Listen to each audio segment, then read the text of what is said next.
Welcome to TV6 news. ముందుగా headlines చూద్దాం. భారీ పెట్టుబడుల ప్రాజెక్టులకు SIPB ఆమోదం. 50కి పైగా ప్రాజెక్టులపై సమీక్ష నిర్వహించిన సీఎం చంద్రబాబు. ఉపాధి పారిశ్రామిక అభివృద్ధికి పెట్టుబడులు కీలకమన్న ప్రభుత్వం. పెట్టుబడిదారులకు అనుకూల వాతావరణం కల్పిస్తామన్న హామీ. సింగరేణి కార్మికుల కోసం పోరాటం కొనసాగిస్తానన్న కవిత. కార్మికుల హక్కుల పరిరక్షణకు అండగా ఉంటామన్న హామీ. సింగరేణి తెలంగాణ ఆర్థిక వ్యవస్థకు వెన్నెముక అన్న వ్యాఖ్య. సమస్యల పరిష్కారానికి ఉద్యమాలకు సిద్ధమన్న కవిత. జ్ఞానేశ్వరి కుటుంబానికి ధైర్యం చెప్పిన హోంమంత్రి అనిత. చిన్నారి ఆచూకీ కోసం అన్ని కోణాల్లో దర్యాప్తు. ప్రత్యేక బృందాలతో గాలింపు చర్యల కొనసాగింపు. చిన్నారిని క్షేమంగా తీసుకురావడమే లక్ష్యమన్న అనిత.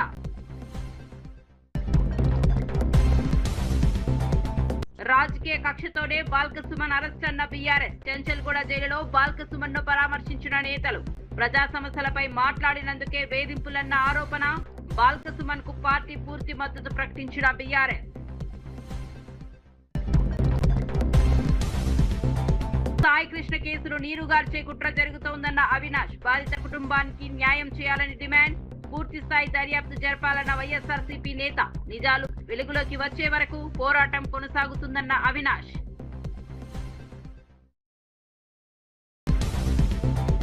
వార్త వివరాల్లోకి వెళ్తే, అమరావతిలో ముఖ్యమంత్రి చంద్రబాబు నాయుడు అధ్యక్షతన 18వ రాష్ట్ర స్థాయి పెట్టుబడుల ప్రోత్సాహక బోర్డు సమావేశం జరిగింది. ఇంధన, ఐటీ, ఎలక్ట్రానిక్స్, పర్యాటక, మౌలిక సదుపాయాలు, పరిశ్రమలకు సంబంధించిన కీలక ప్రాజెక్టులపై ఈ సమావేశంలో చర్చించారు.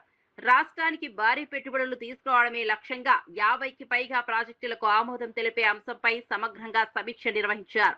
సమావేశానికి మంత్రులు నారా లోకేష్, టీజీ భరత్, అచ్చెన్నాయుడు, అనగాని సత్యప్రసాద్, కందుల దుర్గేష్, పయ్యావుల కేశవ్, బీసీ జనార్దన్ రెడ్డి, సిఎస్ సాయి ప్రసాద్ తో పాటు వివిధ శాఖల ఉన్నతాధికారులు హాజరయ్యారు. రాష్ట్రంలో ఉపాధి అవకాశాల పెంపు, పారిశ్రామిక అభివృద్ధి, మౌలిక సదుపాయాల విస్తరణకు ఈ పెట్టుబడులు దోహదపడనున్నాయని అధికారులు తెలిపారు.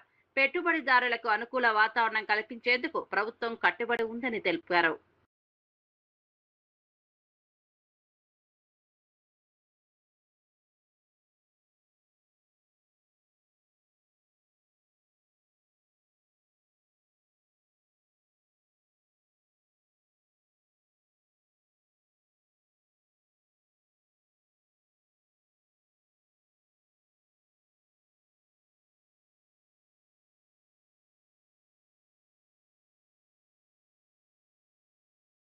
వైఎస్ఆర్సీపీ అధినేత వైఎస్ జగన్మోహన్ రెడ్డి తాడేపల్లిలోని తన నివాసంలో రంపచోడవరం నియోజకవర్గానికి చెందిన మాజీ ప్రజాప్రతినిధులు, ముఖ్య నాయకులతో సమావేశమయ్యారు.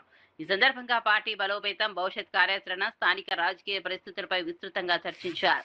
గ్రామ స్థాయి నుంచి పార్టీ నిర్మాణాన్ని మరింత బలోపేతం చేయాలని నాయకులకు సూచించారు. ప్రజల సమస్యలపై నిరంతరం పోరాడాలని, పార్టీ సిద్ధాంతాలను ప్రజల్లోకి తీసుకెళ్లాలని పిలుపునిచ్చారు.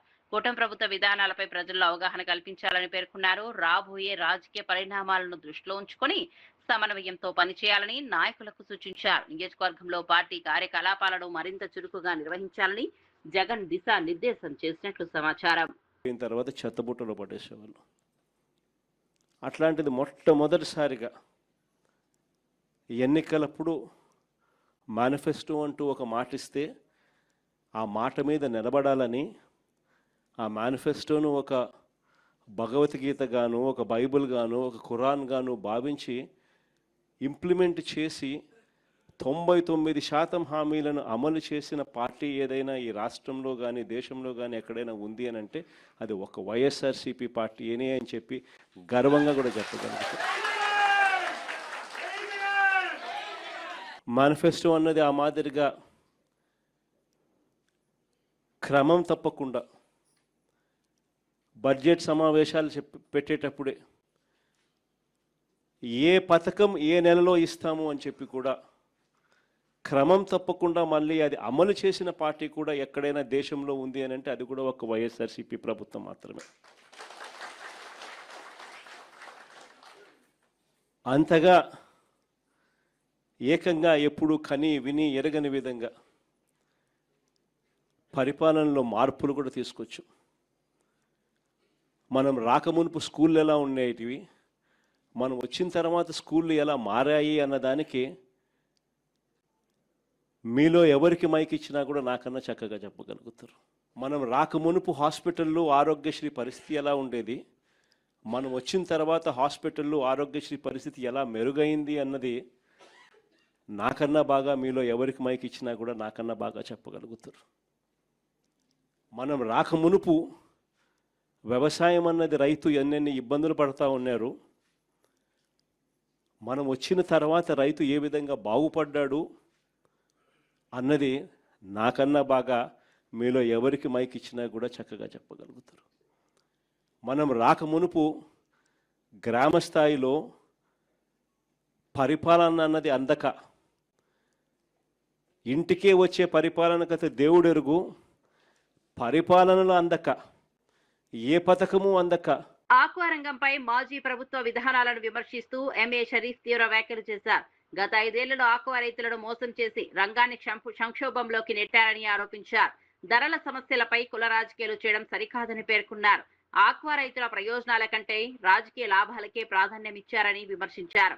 రాష్ట్రంలో ఆక్వా రంగం వేలాది కుటుంబాలకు జీవనాధారమని, వారికి స్థిరమైన ధరలు, మార్కెట్ భరోసా కల్పించాల్సిన బాధ్యత ప్రభుత్వాలపై ఉందన్నారు. రైతులు ఎదుర్కొంటున్న సమస్యలను పరిష్కరించకుండా పరస్పర ఆరోపణలతో కాలం గడపడం దురదృష్టకరమని పేర్కొన్నారు. ఆక్వా రంగ పునరుద్ధరణకు స్పష్టమైన కార్యాచరణ అవసరమని, రైతుల నష్టాలను తగ్గించే విధానాలు అమలు చేయాలని డిమాండ్ చేశారు. ఆ రకంగా ఎకరానికి 70,000 రూపాయలు మీ హయాంలో నిరంతరంగా క్వాలిటీ కరెంట్ ఇవ్వలేకపోవటం మూలంగా మరి ఆనాడు ఎకరానికి 70,000 రూపాయలు డీజిల్ కోసం వెచ్చించి రైతులు నష్టపోయారు. అది ఒక భారంగా మారిందనే విషయాన్ని కూడా ఈ సందర్భంగా గమనించాల్సిందిగా మనం చేస్తున్నా. మీరు ఏవైతే సబ్సిడీ రూపంలో 1,800 కోట్ల రూపాయలు డిస్కులకి మీరు బకాయి పెట్టి ఆ డిస్కులకు కూడా డబ్బులు ఇవ్వకుండా, మీరు ఆ డిస్కులకి ఆర్థిక పరంగా ఆ సబ్సిడీ మొత్తాన్ని ఇవ్వకుండా మీరు ఆ డిస్కులకు కూడా హ్యాండ్ ఇచ్చారు, ముందు చేయి చూపెట్టారు.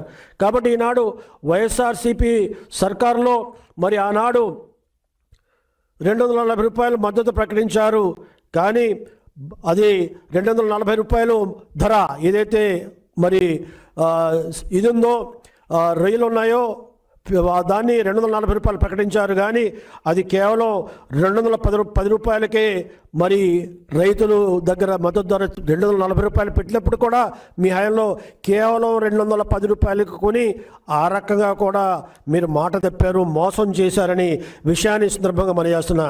వ్యవసాయ మార్కెట్ కమిటీల్లో ఆక్వా ఉత్పత్తుల మీద మరి 25 పైసలు మరి సుంకం ఉండేది, మీరు దాన్ని రూపాయికి పెంచారు. ఆ రకంగా వారి మీద సుమారుగా మరి భారం వేశారు, అంటే 75 పైసల భారాన్ని మీరు మోపారు. ఏదైతే నీటిని ఆక్వా రైతులు వాడుకుంటారో 1000 లీటర్ల నీటిని 12 రూపాయలు ఉంటే మీరు 120 రూపాయలు పెంచిన విషయం వాస్తవం కాదా? ఆ రకంగా ఆక్వా రంగాన్ని మరి రైతుల మీద మీరు మోపిన భారం మూలంగా వాళ్ళు లాభాలు పోయి నష్టాల్లో మరి ఉండిపోయిన పరిస్థితిని కూడా ఈ సందర్భంగా గమనించాల్సిందిగా మనం చేస్తున్నా. అమెరికా మరి విధించిన 26% దిగుమతి సుంకం నుండి ఆక్వా రైతులు మరి ఏదైతే ఎగుమతి చేయవలసిన మరి ఉన్నాయో, రొయ్యలు ఉన్నాయో వాటి వల్ల ఇబ్బంది పడుతుంటే కేంద్ర ప్రభుత్వానికి ఉత్తర్వులు రాసి ఆ రకంగా ఎగుమతులు నిలిచిపోకుండా మరి ఈ కూటమి ప్రభుత్వం ప్రధానమంత్రి గారి జోక్యంతో మరి ఏవైతే మరి రొయ్యలు ఉన్నాయో మరి విదేశాలకి, ముఖ్యంగా అమెరికాకి మరి ఎగుమతి అయ్యే రకంగా మా ప్రభుత్వం చర్యలు తీసుకున్న విషయాన్ని కూడా ఈ సందర్భంగా గమనించాల్సిందిగా మనం చేస్తున్నాం. కాబట్టి ఈనాడు ఏదైతే కుటుంబ ప్రభుత్వం రాగానే చంద్రబాబు నాయుడు గారు వెంటనే మరి కేంద్ర ప్రభుత్వానికి రాయటం మూలంగా ఈనాడు ప్రాను మరి కనీసం 220 రూపాయలు ధర పలికే రకంగా, ఎగుమతి ధర పలికే రకంగా మేము కృషి చేసి ఆ రకంగా ఆక్వా రైతుల్ని ఆదుకున్నామనే విషయాన్ని కూడా ఈ సందర్భంగా మనవి చేస్తున్నా. సింగరేణి బాయిబాట కార్యక్రమంలో భాగంగా రామగుండం ఓసీపీ 3 వద్ద నిర్వహించిన భారీ గేట్ మీటింగ్ లో టీఆర్ఎస్ అధినేత్రి కల్వకుంట్ల కవిత పాల్గొన్నారు. ఈ సందర్భంగా సింగరేణి కార్మికులను ఉద్దేశించి ప్రసంగించిన ఆమె కార్మికుల సమస్యల పరిష్కారం కోసం ఎప్పుడూ ముందుంటారని హామీ ఇచ్చారు. సింగరేణి సంస్థ తెలంగాణ ఆర్థిక వ్యవస్థకు వెన్నెముక లాంటి సంస్థ అని పేర్కొన్నారు. కార్మికుల సంక్షేమం, ఉద్యోగ భద్రత, వేతనాల అంశాల్లో ప్రభుత్వం మరింత బాధ్యతగా వ్యవహరించాలని కోరారు. కార్మికుల హక్కుల పరిరక్షణ కోసం అవసరమైతే ఉద్యమాలకు కూడా సిద్ధమని తెలిపారు. సింగరేణి ప్రాంతాల్లో ప్రజలు ఎదుర్కొంటున్న సమస్యలను తెలుసుకునేందుకు బాయబాట కార్యక్రమం నిర్వహిస్తున్నామని వెల్లడించారు. రూపాయలు సంవత్సరానికి నష్టం వస్తూ ఉంది ఈపీ ఆపరేటర్లకు అని చెప్పినారు. అందుకనే క్షమించమని మిమ్మల్ని కోరుతూ మళ్ళీ ఆ హక్కును పొందే విధంగా మీ తరఫున నిలబడి మాట్లాడి సాధించుకొస్తానని కూడా మీకు నేను మాట ఇస్తూ ఉన్నాను. అదేవిధంగా కంపెనీ దగ్గర బోలెడన్ని డబ్బులు ఉంటాయి, కానీ వెహికల్స్ మాత్రం అన్ని పాతయే ఉంటాయి. మనకు కావాల్సింది ఆ కొమెట్ కంపెనీది ప్రైవేట్ వెహికల్స్ కావాలి, కానీ వీళ్ళేమో ప్రభుత్వ సంస్థ నుంచి కొంటున్నామని బిఎంఎల్ వెహికల్స్ కొంటూ ఉంటారు. వాటికి అంత పర్ఫార్మెన్స్ లేదు. అది కూడా కొని నాకు తెలిసి 9 ఏళ్ళు అయిపోయింది. అప్పటి నుంచి ఇప్పటివరకు కొత్త వెహికల్స్ అన్నవి కొన్నటువంటి పరిస్థితే లేదు.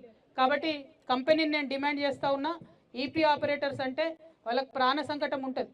మొన్న ఈ మైన్ మీద కూడా ఆ ఓవర్ ఆయిలింగ్ చేసి ఒక షవల్ కాలిపోయింది. ఇంకొక మైన్లో కూడా సేమ్ యాక్సిడెంట్ జరిగింది. అటువంటి యాక్సిడెంట్ జరగకుండా, యాక్సిడెంట్ జరుగుతున్నప్పుడు మీరు ఉండడమే 20 మీటర్ల పైన ఉంటారు కాబట్టి ఆడికెళ్ళి కిందకు దూకి కాళ్ళు చేతులు పోగొట్టుకున్నటువంటి ఈపీ ఆపరేటర్స్. మొన్న హాస్పిటల్కి పోతే ఒక వ్యక్తికి ఈపీ ఆపరేటర్కే యాక్సిడెంట్ అయితే సంవత్సరం అయింది, కోమాలకి వెళ్ళి బయటికి రాలే. హై రిస్క్ జాబ్ కాబట్టి ఖచ్చితంగా మెషినరీ బాగుండాలి, పాత మెషినరీని వాడొద్దు. డెఫినెట్గా కార్మికులు కోరుకున్నటువంటి మంచి కంపెనీ నుండి మెషినరీ ఖరీదు చేయాలని కూడా సింగరేణి యాజమాన్యాన్ని నేను డిమాండ్ చేస్తూ ఉన్నాను.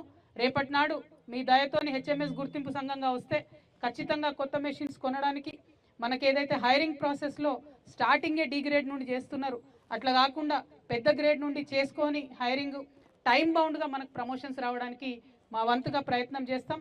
ప్లే డేలు ఏవైతే అన్ఫార్చునేట్లీ పోయినాయో వాటిని కూడా తీసుకొచ్చేటటువంటి ప్రయత్నం చేస్తా అని చెప్పి మీకు మాట ఇస్తూ ఉన్నా. ఇంకొక మాట, మరి ఓపెన్ కాస్ట్ అంటేనే దుమ్ము, చాలా ధూళి, ఎండ వస్తుంటేనే ఆ దుమ్ము చూస్తుంటేనే మాకే భయమైంది. కానీ ఇప్పటి వరకు కూడా ఆ వాటర్ ట్యాంకర్స్ ఏవైతే వాటర్ కొట్టాలనో కరెక్ట్గా ఉండవు, అది మీ అందరికి కూడా తెలుసు. దాన్ని ఇంక్రీజ్ చేయాలి. మరి ఎందుకన్నా వాటర్ ట్యాంకర్స్ కొట్టారంటే అవన్నీ కూడా గెలిచిన సంఘం వాళ్ళు పెట్టుకునేటటువంటి మనుషులు ఉంటారు కాబట్టి వాళ్ళు గంట సేపు పనిచేసి పోతారు, తర్వాత దుమ్ము ధూళి వస్తూ ఉంటుంది ఓపెన్ కాస్ట్లో అని అన్న వాళ్ళంతా చెప్తున్నారు. సో మేము మాత్రం మాటిస్తున్నాం, హెచ్ఎంఎస్ గెలిచినా కూడా ఖచ్చితంగా పనిచేసే వాళ్ళే ఉంటారు వాటర్ ట్యాంకర్స్లో కూడా. నన్ను మా హెచ్ఎంఎస్ వాళ్ళు తిట్టుకున్నా సరే, కానీ గెలిచినామని చెప్పి పనెగ్గొట్టి పోవద్దు దయచేసి. ఇక్కడ కార్మికులతో పని చేసుకుంటూ నాయకత్వం వహిస్తేనే కార్మికుడికున్న కష్టం తెలుస్తుంది. కాబట్టి అటువంటి సంఘంగా మనందరం ఉండాలని కూడా నేను చాలా బలంగా కోరుకుంటా ఉన్నా. మీ అందరితో ఇంకొక మాట కూడా చెప్తున్నా, నేను తెలంగాణ ఉద్యమ సందర్భంలో కూడా సింగరేణి వాళ్ళతోనే ఉన్నా. అధికారంలో ఉన్నప్పుడు కూడా నేను కార్మికుల పక్షాన ఉన్నా, కొన్ని గుంటనక్కలు కాంట్రాక్ట్ పక్షాన ఉన్నాయి, కాంట్రాక్టర్ల పక్షాన. ఇప్పుడు నేను ప్రతిపక్షంలో ఉన్న కారణాలు ఏదన్నా కానీ నేను బీఆర్ఎస్ నుండి విడిపోయిన తర్వాత సపరేట్గా తెలంగాణ రక్షణ సేన అని పార్టీ పెట్టుకున్న తర్వాత ఇప్పటి వరకు గత సంవత్సరంన్నర కాలంలో ఈ రాష్ట్రంలో ఏ ప్రతిపక్షాలు చేయనన్ని పోరాటాలు కంటిన్యూస్గా చేస్తున్నాం. మీకు గుర్తుండుంటుంది, ఒక 3-4 నెలల కింద సింగరేణి భవన్ ముట్టడికి నేను రియాజ్ అన్న పోయినాం. ఆ రోజు ముట్టడి చేసినందుకు ఒకసారి మెడికల్ బోర్డు పెట్టారు, ఒకసారి. ఆంధ్రప్రదేశ్ పర్యాటక రంగాన్ని మరింత అభివృద్ధి చేసేందుకు బీచ్ సాక్షి విధానాన్ని అమలు చేయనున్నట్లు మంత్రి కొల్లు రవీంద్ర ప్రకటించారు. విశాఖపట్నం, సూర్యలంక బీచ్లలో పైలట్ ప్రాజెక్టు ఈ కార్యక్రమాన్ని ప్రారంభించినట్లు తెలిపారు. దేశంలోని పలు రాష్ట్రాల్లో ఇప్పటికే విజయవంతంగా అమలవుతున్న ఈ విధానాన్ని ఇప్పుడు ఏపీలో ప్రవేశపెడుతున్నామని పేర్కొన్నారు. బీచ్ల వద్ద తాత్కాలిక విశ్రాంతి కేంద్రాలు, పర్యాటకులకు అవసరమైన సౌకర్యాలు కల్పించనున్నట్లు వెల్లడించారు. నియంత్రిత వాతావరణంలో తక్కువ ఆల్కహాల్ శాతం ఉన్న పానీయాలను మాత్రమే అందుబాటులో ఉంచుతామని స్పష్టం చేశారు. పర్యాటక రంగం ద్వారా ఉపాధి అవకాశాలు పెరగడంతో పాటు స్థానిక ఆర్థిక వ్యవస్థకు కూడా ఊతమిస్తుందని మంత్రి చెప్పారు. రాష్ట్రాన్ని ప్రముఖ పర్యాటక గమ్యస్థానంగా తీర్చిదిద్దడమే లక్ష్యమన్నారు. ఇబ్బంది రాకుండా ఏదైతే స్టార్ హోటల్స్ కి దగ్గరగా ఉన్న దాని దగ్గరే ప్రజలకి ఎక్కడా కూడా ఇబ్బంది కలిగించకుండా మాత్రమే అది పైలట్ కింద మనం విశాఖపట్నం అలాగే సూర్యలంకలో ఏర్పాటు చేస్తున్నాం. ఎక్కడా కూడా మన సంప్రదాయాలు, సంస్కృతికి సంబంధించినటువంటి అంశాలని ఎక్కడ ఇబ్బంది కలిగించకుండా కేవలం టూరిజంను దృష్టిలో పెట్టుకుని మాత్రమే ఏర్పాటు చేయడం జరుగుతుంది. ఎక్కడా కూడా దీంట్లో ఐఎంఎఫ్ఎల్కి సంబంధించినవి ఉండవు. ఓన్లీ తక్కువగా ఆల్కహాల్ ఉన్నటువంటి బీరు, వైన్ మాత్రమే అందులో అవైలబిలిటీలో ఉంటాయి తప్ప ఈ ఐఎంఎఫ్ఎల్ కానీ ఈ ఆల్కహాల్ ఎక్కువగా ఉండే పర్సంటేజ్ ఉన్నాయి ఉండవు. ఇది కూడా ఏంటంటే జస్ట్ ఫర్ ఒక టూరిజం డెవలప్మెంట్ చేయడం కోసం మాత్రమే. మిగతా రాష్ట్రాల్లో ఉంది అదే పాలసీ తీసుకున్నాం. దాంట్లోనే ఇంకొద్దిగా మనకి లోకల్గా ఎక్కడ ఇబ్బంది రాకుండా ఉండేదని ఏర్పడ్డాం. విద్యార్థులకు అందిస్తున్న విద్యా కిట్లపై మాజీ మంత్రి హరీష్ రావు చేసిన వ్యాఖ్యలను సంక్షేమ శాఖ మంత్రి అడ్లూరి లక్ష్మణ్ ఖండించారు. పూర్తి అవగాహన లేకుండానే హరీష్ రావు విమర్శలు చేస్తున్నారని అన్నారు. ఆర్థికంగా వెనుకబడిన విద్యార్థులకు నాణ్యమైన విద్యా సామగ్రి అందించేందుకు ప్రభుత్వం కట్టుబడి ఉందని స్పష్టం చేశారు. విద్యార్థుల అవసరాలను దృష్టిలో ఉంచుకుని కిట్లను రూపొందించామని తెలిపారు. విద్యారంగంలో ప్రభుత్వం చేపడుతున్న సంస్కరణలను ప్రతిపక్షం రాజకీయ కోణంలో చూడటం సరికాదన్నారు. పేద విద్యార్థులకు సమాన అవకాశాలు కల్పించడమే ప్రభుత్వ లక్ష్యమని పేర్కొన్నారు. విద్యా కిట్ల ద్వారా విద్యార్థులపై ఆర్థిక భారం తగ్గుతుందని, ప్రభుత్వ పాఠశాలల్లో చదువుతున్న వారికి మరింత ప్రయోజనం చేకూరుతుందని వివరించారు. గుణం మీది, అది మీ పెటెంట్, అది మీ జన్మ హక్కు. ఖబర్దార్ ఈశ్వర్, నువ్వు అనుకుంటున్నావు కావచ్చు, కానీ నేను ఎక్కడ కూడా మంత్రి అంటే మంత్రి లెక్క అట్టాసన హాలం చేస్తే ఎప్పుడు వచ్చినా ఈ ఆర్ఎండ్బి గెస్ట్ హౌస్కి వచ్చినా ఒక్కరినే వస్తా, ప్రజలుంటే ప్రజలను కలిసిపోతా. నువ్వు దళిత ముసుగులో ఉన్న ఒక దొరవు, నువ్వు ఇంకా అహం దగ్గర నీకు. జీవన్ రెడ్డి గారు మొన్న 2 నెలల క్రితం వరకు కూడా కాంగ్రెస్ పార్టీలో ఉన్నాడు కదా. 3 పంటలు వడ్ల పంటలు కొనుగోలు చేసినాం కదా. మరి 3 పంటలలో మేము ఎంత దోసుకున్నామో మరి జీవన్ రెడ్డి గారు చెప్పాను. జీవన్ రెడ్డి గారికి ఎంత వాటా ముట్టిందో చెప్పమని. కాకినాడ జిల్లా తుని మండలం సిహెచ్ అగ్రహారంలో అదృశ్యమైన 2 ఏళ్ల చిన్నారి జ్ఞానేశ్వరి కుటుంబాన్ని హోంమంత్రి వంగలపూడి అనిత పరామర్శించారు. కుటుంబ సభ్యులను కలిసి ధైర్యం చెప్పిన ఆమె చిన్నారి ఆచూకీ కోసం అన్ని కోణాల్లో దర్యాప్తు కొనసాగుతోందని తెలిపారు. జిల్లా ఎస్పీ బిందు మాధవ్ తో కలిసి మాట్లాడి జిల్లా దర్యాప్తు పురోగతిని సమీక్షించారు. అటవీ శాఖ, పోలీస్ శాఖ, ఇతర విభాగాల సమన్వయంతో గాలింపు చర్యలు కొనసాగుతున్నాయని వెల్లడించారు. సీసీ కెమెరాల ఫుటేజీ పరిశీలనతో పాటు ఫోన్ కాల్ వివరాలను కూడా విశ్లేషిస్తున్నామని చెప్పారు. చిన్నారిని క్షేమంగా కుటుంబ సభ్యుల వద్దకు చేర్చేందుకు ప్రభుత్వం అన్ని ప్రయత్నాలు చేస్తోందని హామీ ఇచ్చారు. ఏ చిన్న ఆధారాన్ని విస్మరించకుండా ప్రత్యేక బృందాలు పనిచేస్తున్నాయని చెప్పారు. మనసుకి చాలా బాధ అనిపించింది, కలిసి వస్తుంది. డే బై డే కంపల్సరీగా ఇమీడియట్ గా సాయంత్రానికి మా డిపార్ట్మెంట్ కి వీళ్ళు వచ్చి కంప్లైంట్ ఇవ్వడం కాదండి, గ్రామస్తుల్లో కొంతమంది డిపార్ట్మెంట్ కి ఇలా ఒక చంటి పిల్ల కనిపించకుండా పోయిందనే సంగతి తెలిస్తే ఇమీడియట్ గా డిపార్ట్మెంట్ అంతా కూడా ఇక్కడికి వచ్చి సెట్ చేయడం మొదలు పెట్టారు. డిపార్ట్మెంట్ తెలుసుకొని ఇక్కడికి రావడానికి ముందే సుమారుగా గ్రామస్తులు కూడా ఒక 200 మందికి పైగా ఆ అమ్మాయి గురించి, ఆ చంటి బిడ్డ గురించి ఎతకడం కూడా ప్రారంభించారు. అయితే అదే సమయంలో ఇంచుమించుగా 2 గంటల అమ్మాయి కనిపించకుండా పోయిన సమయం కూడా దగ్గర 11:50 నిమిషాలకి వాళ్ళ తండ్రి ఇక్కడ దింపడం, అదే విధంగా అమ్మాయి ఒకే కెమెరాలు ముందుకు వెళ్ళడం కూడా కనిపించింది, తిరిగి వెనక్కి రావడం కనిపించలే. ఈ చుట్టుపక్కల కెమెరాస్ ఏ విధంగా ఉన్నాయని సెర్చ్ చేయడం కూడా మొదలు పెట్టాం. అయితే ఇమీడియట్ గా తర్వాత 2 గంటల నుంచి 5 గంటల వరకు కూడా చాలా పెద్ద భారీ వర్షం పడడం కారణంగా కాసేపు ఆ సెర్చింగ్ కూడా ఆపి తర్వాత మళ్ళీ అగైన్ సెర్చింగ్ కూడా మొదలు పెట్టారు. 12 రోజులుగా కూడా ఆ అమ్మాయి కొంచెం మనకి కనిపించకుండా పోవటం అనేది నిజంగా చెప్పాలంటే చాలా బాధాకరం. గవర్నమెంట్ కూడా ఇమీడియట్ గా పోలీస్ డిపార్ట్మెంట్ చర్యలు తీసుకొని వెంటనే SDRF టీమ్ ని డిప్లాయ్ చేసుకున్నాం. SDRF టీమ్ తో పాటు ANS పార్టీస్ ని కూడా తీసుకొచ్చి ఇక్కడ సెర్చ్ చేయడం మొదలు పెట్టాం. ఓవరాల్ గా జిల్లాలో ఉన్న అన్ని పార్టీస్ ని కూడా ఇక్కడికే తీసుకొచ్చి, పోలీస్ పార్టీస్ అన్నిటిని తీసుకొచ్చి ఈ సెర్చింగ్ లో మనం యూజ్ చేసాం. అదేవిధంగా టవర్ డంప్ తీసుకున్నాం, CDRs తీసుకున్నాం. టవర్ డంప్ కూడా ఇక్కడ తక్కువ మంది ఉండడం వల్ల ప్రతి ఒక్క ప్రభుత్వం ప్రోత్సహిస్తున్న 7 రకాల వడ్ల సాగు వల్ల రైతులకు నష్టం జరుగుతోందని మాజీ మంత్రి జీవన్ రెడ్డి ఆరోపించారు. బోనస్ కల్పిస్తామని చెబుతున్నా దిగుబడి పరంగా రైతులు ఎకరానికి 10 క్వింటాల వరకు నష్టపోయే ప్రమాదం ఉందన్నారు. ప్రభుత్వం ప్రస్తుతం గుర్తించిన 7 రకాల వడ్లు ఎకరానికి సుమారు 20 క్వింటాలు మాత్రమే ఇస్తే ఇతర 26 రకాల వడ్లు 30 క్వింటాల వరకు దిగుబడి ఇస్తాయని వివరించారు. ఈ కారణంగా రైతులు ఒక ఎకరానికి సుమారు 24,000 రూపాయల వరకు నష్టపోయే అవకాశం ఉందని పేర్కొన్నారు. రైతుల ప్రయోజనాలను దృష్టిలో పెట్టుకుని పంటల ఎంపికపై ప్రభుత్వం పునరాలోచించుకోవాలని కోరారు. అధిక దిగుబడి ఇచ్చే రకాల వడ్లకు కూడా ప్రోత్సాహకాలు అందించాలని డిమాండ్ చేశారు. రైతుల ఆదాయం పెరిగేలా విధానాలు ఉండాలని జీవన్ రెడ్డి సూచించారు. ఆ 26 రకాలు ఉన్నాయి కదా, 26 రకాలు అవి దాదాపు 30 క్వింటల్ వస్తాయి. 30 క్వింటల్కి 20 క్వింటల్ మధ్య వ్యత్యాసం 10 క్వింటల్. 10 క్వింటల్ అంటే ప్రభుత్వం మద్దతు ధర మనం లెక్కకు తీసుకుంటే 2,470 రూపాయలు ఎంత ఉన్నది ఇప్పుడు. 2,470 రూపాయలు అని చెప్పంటే ఇంటూ 10 24,700 రూపాయలు. 24,700 రూపాయల విలువ గల దిగుబడి తగ్గే అవకాశం ఉంది. అంటే రైతుకు మేలు ఏది లాభసాటి చెప్తున్నారా, లేక మీ బాధ్యత తప్పించుకోవడానికి, ఇలా ప్రభుత్వం ప్రొక్యూర్మెంట్ బాధ్యత తప్పించుకోవడానికి కొరకు అంటున్నాను. ధాన్యం సేకరణ బాధ్యత తప్పించుకోవడానికి కొరకు వీళ్ళ మార్కెట్ డిమాండే వరి ధాన్యాన్ని మాత్రమే సాగు చేయండి అని చెప్పంటే వీళ్ళ ప్రభుత్వం దాన్ని సేకరించే బాధ్యత లేకుండా మార్కెట్లోనే మీరు అమ్ముకోవచ్చు. మీదే అది ఏదైతుందో మార్కెట్ డిమాండ్ ఎట్టుంటుందో మేము చెప్పలేం. మరి ప్రభుత్వం దాన్ని సేకరించాలని చెప్పంటే ప్రభుత్వం మీద బాధ్యత పడుతుంది. పాతపట్నం నియోజకవర్గాన్ని అన్ని రంగాల్లో అభివృద్ధి చేసి ఆదర్శ ప్రాంతంగా తీర్చిదిద్దుతామని ఎమ్మెల్యే మావిడి గోవిందరావు తెలిపారు. కూటమి ప్రభుత్వ 2 ఏళ్ల విజయోత్సవంలో మాట్లాడుతూ రాష్ట్రాన్ని సంక్షోభం నుంచి అభివృద్ధి సంక్షేమ దిశగా నడిపించామని పేర్కొన్నారు. 2 ఏళ్ల కాలంలోనే పాతపట్నం నియోజకవర్గానికి సుమారు 1200 కోట్ల నిధులు తీసుకొచ్చి అభివృద్ధి పనులు చేపట్టినట్లు వెల్లడించారు. సంక్షేమ అభివృద్ధిని 2 కళ్లుగా భావిస్తూ ప్రభుత్వం ముందుకు సాగుతోందన్నారు. కేంద్ర ప్రభుత్వ సహకారంతో రాష్ట్రం మళ్లీ అభివృద్ధి పథంలో నడుస్తోందని చెప్పారు. CM Chandrababu, deputy CM Pawan Kalyan నాయకత్వంలో రాష్ట్రానికి కొత్త దిశ లభించిందని పేర్కొన్నారు. నియోజకవర్గ ప్రజల ఆశయాలకు అనుగుణంగా మరిన్ని అభివృద్ధి కార్యక్రమాలు చేపడతామని హామీ ఇచ్చారు. అందరూ ఉద్యోగాలకు వచ్చి కూడా సరైన న్యాయం జరుగుతుంది. టీచర్స్ నుంచి అంగన్వాడీ ఎంప్లాయీస్ నుంచి మొత్తం ఆ ఎంప్లాయీస్ కూడా సరైన న్యాయం జరుగుతుంది. ప్రభుత్వం ఆలోచిస్తుంది. అయితే ఎందుకు లేట్ అవుతుందో మీ అందరికీ ఒక విషయం చెప్పాలి. తక్కువ దాతల వలస లాంటి విలేజ్లు ఎన్నో సంవత్సరాల నుంచి వస్తున్న రోడ్లు, ఆ రోడ్లు కూడా ఇప్పుడు అవుతున్నాయి. ఎన్నో సంవత్సరాల నుంచి ఎదురు చూస్తున్న సిరిసిల్ల రోడ్డు, ఆ రోడ్డు తారు లేకపోవడం వల్ల లేట్ ఆ రోడ్డు కూడా కంప్లీట్ అయిపోతుంది. ఇలా చూసుకుంటే ఎన్నో రోడ్స్ అవుతున్నాయి. ప్రభుత్వాలు విజన్ చూడండి. మాయ మాటలు చెప్పిన ప్రభుత్వాల గురించి కాదు. మీకు నేను మళ్ళీ మాటిస్తున్నాను. ఆడపిల్లలకి ఏదైతే హామీ ఇచ్చారో అది తక్కువ టైంలో మీకు అందరికీ కూడా మీ హామీ నెరవేర్చని నేను అందరికీ తెలియజేస్తున్నాను. అదే కాదు మీ అందరికీ మీకు ఒకే ఒక మాట చెప్తున్నాను. మీ అందరికీ రిక్వెస్ట్ చేస్తున్నాను. మసిపూసి మారడికాయ చేయాలనుకుంటున్నారు ఈ మహాతల్లి మొత్తం ప్రభుత్వ మంత్రులు. ఇక్కడ 2 మొన్న ఒక మాట ఇచ్చింది మీ అందరి చెల్లెల ఊగిపోతూ కూటమి ఎమ్మెల్యేలు సిద్ధంగా చేస్తున్నారు. కూటమి ఎమ్మెల్యేలు సిద్ధంగా చేస్తున్నారు. ఇక్కడ మామిడి గోవిందరావు కూడా సిద్ధంగా చేస్తున్నారు అన్నారు.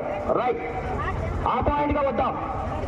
గతంలో భవన నిర్మాణ కార్మికులు ఇసుక రేటు ఎక్కువ అయిపోయిందని ఇసుక లేదని చెప్పి రేట్లు పెరిగిపోవడం వల్ల కనీసం భవన నిర్మాణ కార్మికులకు ఉపాధి అవకాశాలు లేవు. అలాంటి టైంలో చంద్రబాబు నాయుడు గారు ఫ్రీ ఇసుక విధానం పెట్టారు. కానీ 2019, 2024 ఒక ఇసుక లారీ 60,000 రూపాయలకి అమ్మిన వ్యక్తి ఎవరంటే అది రెడ్డి శాంతమ్మ. అది వైఎస్ఆర్సీపీ ప్రభుత్వం అని అందరికీ తెలియాలి. ఒక మాట గుర్తుంచుకోండి. 2019, 2024 ఒక ట్రాక్టర్ రేటు 10,000కి అమ్మిన వ్యక్తి ఎవరైనా ఉన్నారైతే అది రెడ్డి శాంతమ్మ. అది ఒక వైఎస్ఆర్సీపీ ప్రభుత్వం అని మీరు అందరూ గుర్తుంచుకోండి. మళ్ళీ నేను చెప్తున్నాను, మన ప్రభుత్వం వచ్చిన తర్వాత ట్రాక్టర్ 500 రూపాయలకి, లారీ ఇసుక లారీ 2,000 రూపాయలకి దొరుకుతుంది. అక్కడ మీరు ఫిల్ చేసుకుంటే అది ఫీలింగ్ సేమ్ ఛార్జెస్.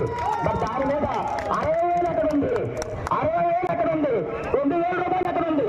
రాతల్లి మాట్లాడు. తిరుమలగిరి సర్వే నంబర్ 157/1 భూ వివాదంలో కేటీఆర్ పై ఎమ్మెల్యే గణేష్ చేసిన ఆరోపణలు కంటోన్మెంట్ బీఆర్ఎస్ నాయకులు తీవ్రంగా ఖండించారు. కేటీఆర్ డబ్బులు తీసుకుని ప్రభుత్వ భూమిని ప్రైవేట్ వ్యక్తులకు అప్పగించారని చేసిన ఆరోపణలు నిరాధారణని పేర్కొన్నారు. నిజంగా అలాంటిదే జరిగి ఉంటే ఇప్పటికే అక్కడ నిర్మాణాలు పూర్తయ్యేవని ప్రశ్నించారు. 8 ఎకరాల ప్రభుత్వ భూమిని కాపాడేందుకు న్యాయ పోరాటంతో పాటు ప్రజా ఉద్యమాలు కూడా కొనసాగిస్తామని స్పష్టం చేశారు. ప్రభుత్వ భూములను కాపాడాల్సిన ప్రజా ప్రతినిధులే ప్రైవేట్ వ్యక్తులకు అనుకూలంగా వ్యవహరిస్తున్నారని ఆరోపించారు. ఎమ్మెల్యే గణేష్ ఈ వ్యవహారంలో తన పాత్రపై ప్రజలకు సమాధానం చెప్పాలని డిమాండ్ చేశారు. ప్రభుత్వ ఆస్తులను రక్షించేందుకు పోరాటం కొనసాగుతుందని బీఆర్ఎస్ నేతలు తెలిపారు. ఫోటోలు దిగి ఆ తర్వాత జేసీబీ గాయం, రేపో మాపో వర్షాకాలం వస్తుంది, ఏమీ పనులు కాలేదు, దాని గురించి మాట్లాడాడు.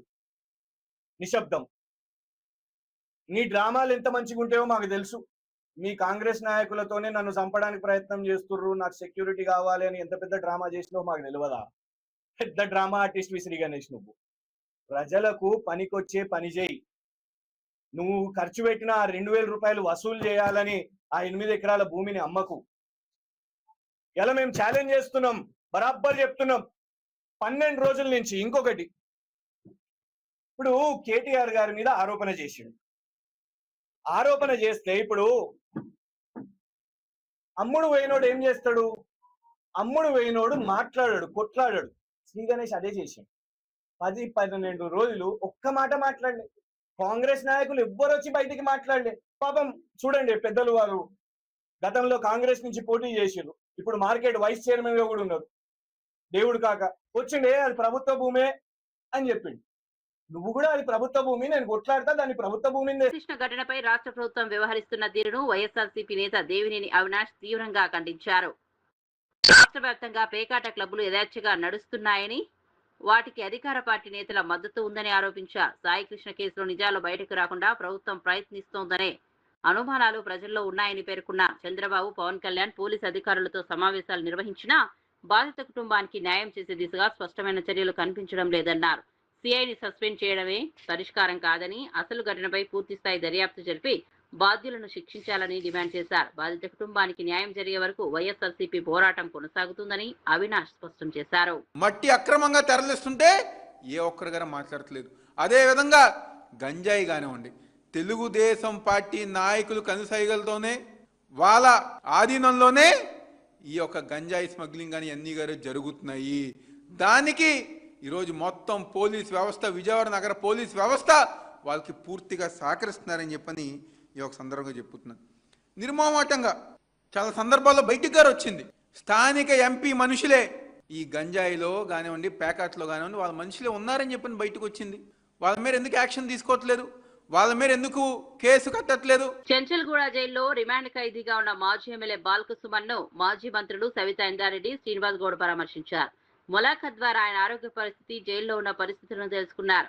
రాజకీయ కక్ష సాధింపులో భాగంగానే బాల్కసుమన్ పై కేసులు నమోదు చేసి జైలుకు పంపించారని బీఆర్ఎస్ నేతలు ఆరోపించారు. సింగరేణి అంశంపై చేసిన వ్యాఖ్యలను సాకుగా చూపించి ప్రభుత్వం వేధింపులకు పాల్పడుతోందని విమర్శించారు. ప్రజా సమస్యలపై మాట్లాడే నేతలను అణిచివేయడానికి అధికార పార్టీ ప్రయత్నిస్తోందని ఆరోపించారు. పార్టీ నాయకులు, ప్రజాప్రతినిధులు వరుసగా జైల్లో కలుసుకుని సంఘీభావం వ్యక్తం చేస్తున్నారని తెలిపారు. కిషన్ రెడ్డి గారికి లెటర్ రాస్తే కిషన్ రెడ్డి గారు ఏం చేయాలి? కేంద్రానికి పంపాలా, సిబిఐ, ఈడీయా, లేకపోతే విజిలెన్సా ఎంక్వైరీ చేయాలి. సొంత సంస్థతోనే ఎంక్వైరీ చేయాలి. కరెక్ట్గా చూడండి, తీసుకొచ్చి సుమన్ తప్పు మాట్లాడుతున్నారు, అబద్ధాలు ఎంక్వైరీ చేయించాలని చెప్పి ఎంక్వైరీ చెప్పివు. మళ్ళీ ఉల్టా స్టేట్ గవర్నమెంట్కి, సెంట్రల్ గవర్నమెంట్ పంపుతుంది. అంటే మీరు కలిసి మొత్తం అమ్ముకోండి, ఎవరు మాట్లాడొద్దని చెప్పండి. ఇది ప్రజాస్వామ్యంలో ఉండదు, దేశంలో ఉండదు. ఇట్లా వేరే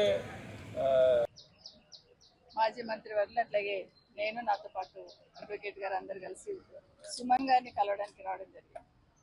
ప్రజల పక్షాన, ప్రజల గొంతుగా ఆ ప్రాంతంలో జరుగుతున్న అన్యాయాన్ని ప్రశ్నిస్తే ఈరోజు కేసు పెట్టి, అక్రమంగా కేసు పెట్టి దాదాపు 20 రోజుల నుండి జైల్లోనే పెట్టిన సందర్భం తెలంగాణ ప్రజలందరూ గమనిస్తూ ఉన్నారు.